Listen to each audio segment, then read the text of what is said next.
Laurent Micheli, je l'ai déjà dit, donc sociologue. Quel bilan après quasiment un an de confinement et de crise sanitaire en France? Quel est le bilan du sociologue? Bien, merci beaucoup. Bonjour à tous.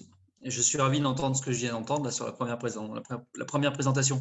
Je suis directeur de recherche au CNRS, donc fonctionnaire représentant de la recherche publique. Je n'ai aucun intérêt d'aucune sorte dans tout ce que je peux raconter où que ce soit.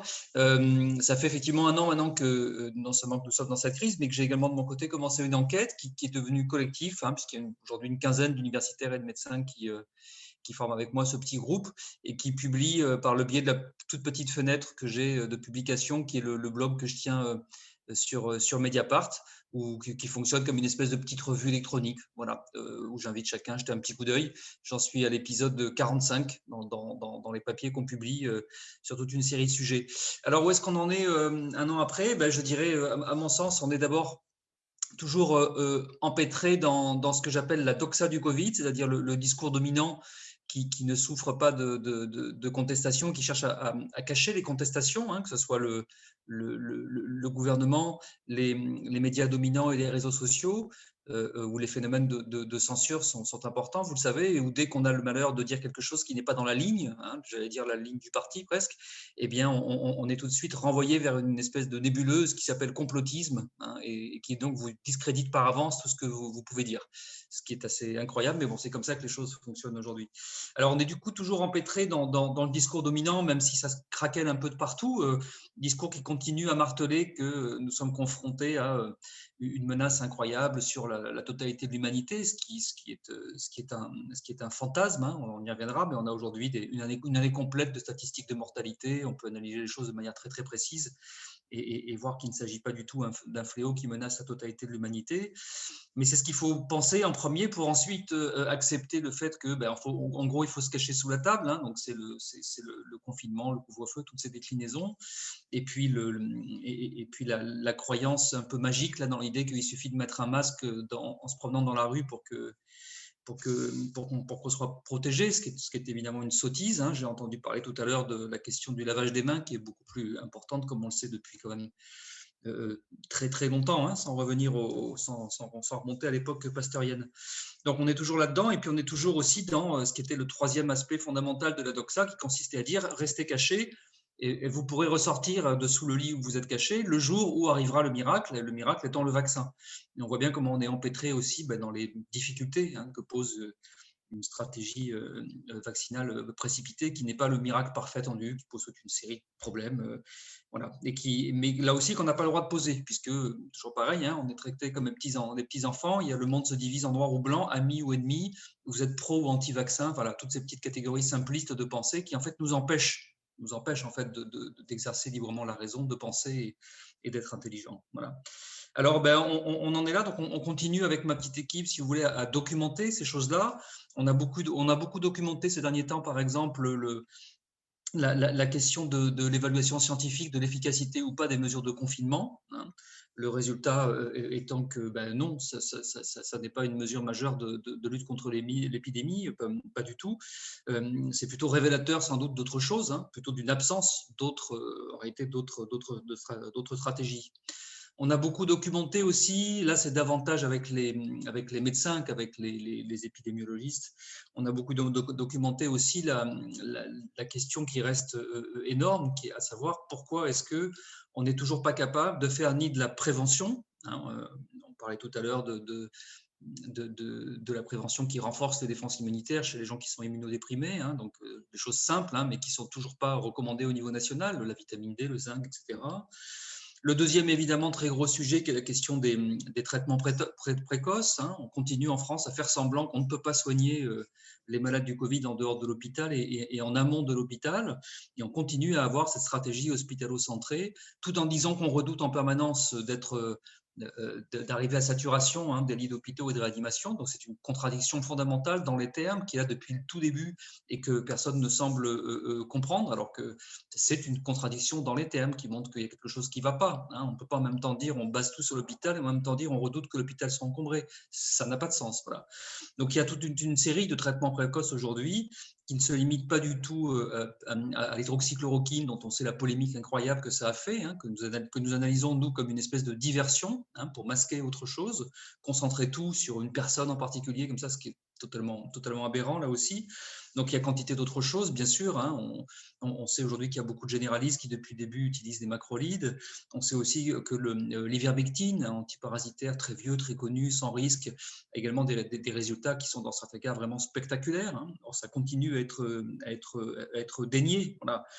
Donc, et de même qu'on n'a pas non plus de véritable stratégie pour protéger, non pas confiner toute la population, mais protéger spécifiquement la toute petite partie de la population qui est réellement menacée par l'infection potentielle au coronavirus du fait de son immunodépression, hein, qu'il s'agisse d'une immunodépression qui est liée au très grand âge et au vieillissement général de la vie, au fait qu'on arrive en fin de vie, hein, puisque vous savez, la moyenne des gens qui décèdent quand même du Covid ou avec le Covid, on ne sait pas trop bien toujours statistiquement, c'est une moyenne d'âge qui est par ailleurs légèrement supérieure même à l'espérance de vie en réalité dans notre pays, en France en 2020. Hein. Bon. Donc, qu'il s'agisse du très grand âge, qu'il s'agisse de ce qu'on appelle en langage Santé publique France les comorbidités, qui sont été bien souvent des maladies liées à l'environnement, comme ça a été très justement rappelé dans le précédent exposé, hein, qu'il s'agisse de l'obésité, de l'hypertension, du diabète, etc. C'est vraiment des maladies liées à nos modes de vie, nos modes de consommation et notre environnement. Bon. Et puis, on sait aussi qu'il y a une toute petite partie des gens qui peuvent avoir des formes d'immunodépression qui sont liées à des maladies génétiques, hein, ce qui explique notamment les cas rares, statistiquement rares, mais réels, de gens qui peuvent faire des formes sévères de la maladie alors qu'ils sont jeunes. Voilà. Donc, ce n'est pas du tout parce que ça toucherait tout le monde de manière uniforme, ça c'est un mensonge hein, politique. Il y a des gens très jeunes qui en réalité ont des maladies génétiques qui dépriment leur système immunitaire. Donc on analyse ça, on analyse aussi la question de comment est-ce qu'on peut mesurer, comprendre, suivre la dynamique d'une épidémie.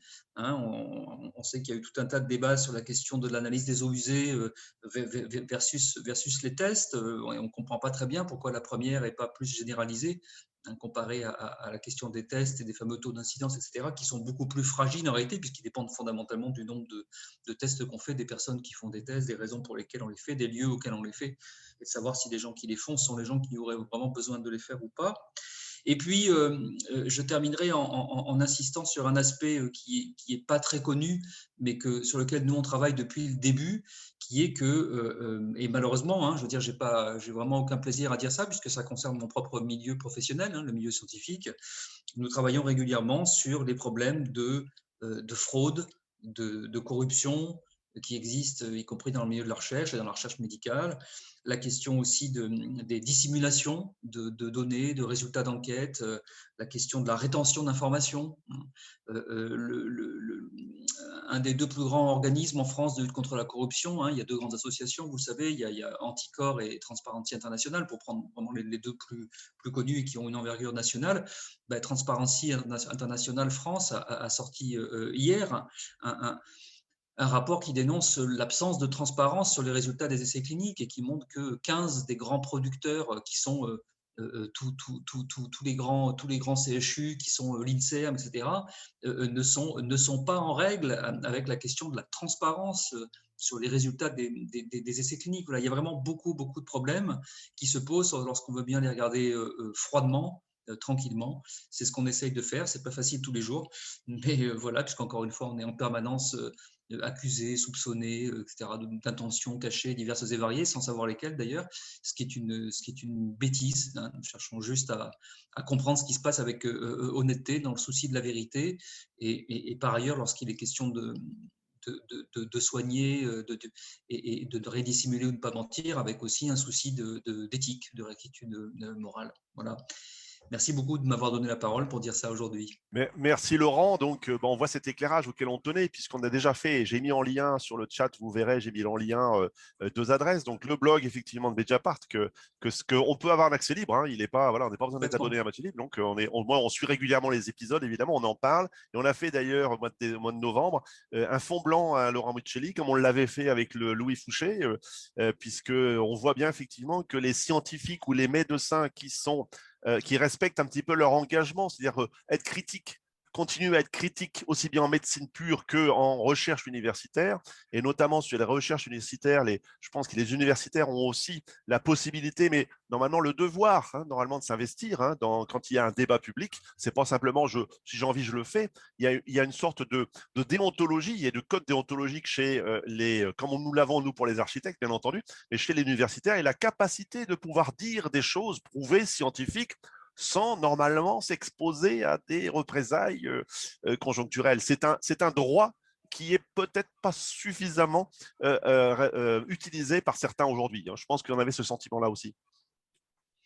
Tout à fait. Alors, nous avons la chance, nous, universitaires, enfin, membres de l'enseignement supérieur et de la recherche, nous avons la chance d'avoir, de par la loi, une loi de 1984 ou 6, non 4, je crois bien, une liberté d'expression qui est protégée par la loi, ce qui évidemment est plus confortable pour nous. Ce n'est pas le cas, et on voit qu'il y a beaucoup de soucis du côté, en revanche, des médecins, notamment des médecins généralistes, dont beaucoup lisent évidemment leurs collègues, sont au courant de tout ce que disent les médecins qui soignent véritablement, mais qui enfreignent l'espèce d'interdit qu'on leur a mis, puisqu'on a dit en gros aux médecins généralistes, vous le savez, donner du Doliprane aux gens qui font un peu de fièvre, en gros, et si ça dégénère, ils appelleront le SAMU, et donc ils iront à l'hôpital. C'est la fameuse stratégie complètement hospitalo-centrée dont je parlais tout à l'heure, qui est un désastre intellectuel, moral, sanitaire. Enfin, c'est une véritable catastrophe, une erreur fondamentale que notre gouvernement est incapable d'admettre et de remettre en cause, bien sûr.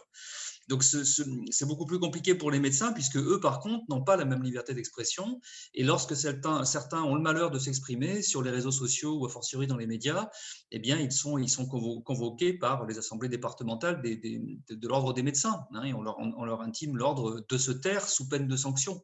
Donc, c'est le cas de beaucoup d'entre eux, dont certains que j'ai interviewés et dont j'ai publié quelques résultats, mais c'est un vrai problème. C'est un vrai problème, il faut le savoir, et rappeler qu'il se pose en France en 2021, pays qui continue à se raconter une sympathique petite histoire sur sa démocratie irréprochable et ses droits de l'homme fabuleux. C'est pas tout à fait la réalité.